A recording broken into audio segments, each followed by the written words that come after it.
اللہ پاک کا یہ فرمان ہے کہ تمہارے اوپر جو پریشانی اور مصیبت آتی ہے یہ تمہارے اپنے ہی ہاتھوں کی کمائی ہے، یعنی انسان جو اعمال کرتا ہے انہی اعمال کی بدولت انسان کے گھر کے اندر کے حالات ہوا کرتے ہیں۔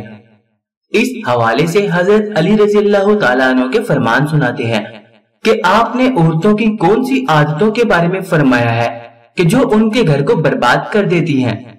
حضرت علی رضی اللہ تعالیٰ عنہ کی ایک حکایت ہے کہ ایک مرتبہ حضرت علی رضی اللہ عنہ کے پاس ایک عورت حاضر ہوئی اور کہا کہ اے امیر المومنین، وہ کون سی عورت ہے جو اپنے گھر کو برباد کرنے والی ہے اور اپنے گھر سے اللہ پاک کی رحمت اور برکت کو ختم کرنے والی ہے؟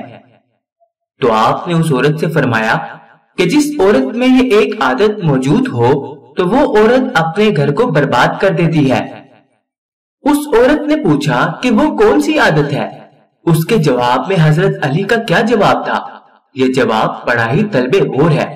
حضرت علی رضی اللہ تعالیٰ عنہ نے فرمایا، یاد رکھو، جو عورت گھر میں کھانا پکاتی ہے اور اللہ کا نام لیے بغیر کھانا پکانے میں مصروف ہو جاتی ہے اور کھانا پکاتے وقت اپنے دل و دماغ میں حسد، کینہ اور نفرت رکھتی ہے، یاد رکھو کہ یہی وہ عورت ہے جو اپنے ہاتھوں سے اپنے گھر کو برباد کرتی ہے۔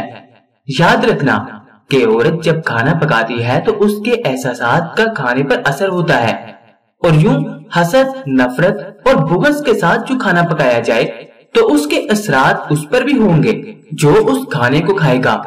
یوں گھر کا سکون اور امن ختم ہو جائے گا اور اللہ کی رحمت اور برکت اس گھر سے دور جانے لگے گی۔ اس عورت نے حضرت علی رضی اللہ تعالیٰ عنہ سے پوچھا کہ اے امیر المومنین، کہ اس سے بچنے کا کوئی حل ہے؟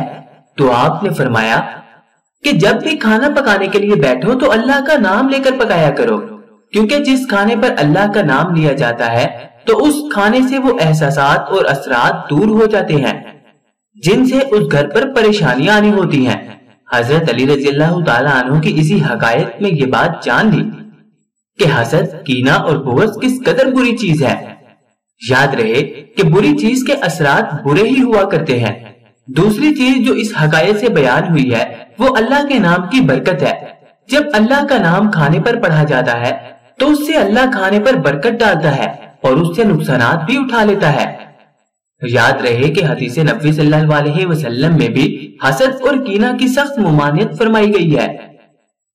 حضرت علی رضی اللہ تعالیٰ عنہ کا بیان ہے کہ رسول کریم صلی اللہ علیہ وآلہ وسلم نے فرمایا، ایک دوسرے سے بغض نہ رکھو اور نہ حسد کرو اور نہ غیبت کرو، اور اللہ پاک کے بندے اور بھائی بھائی بن کر رہو۔ کسی مسلمان کے لیے جائز نہیں کہ وہ اپنے بھائی سے 3 دن سے زیادہ جدا رہے، یعنی قطع تعلق کرے۔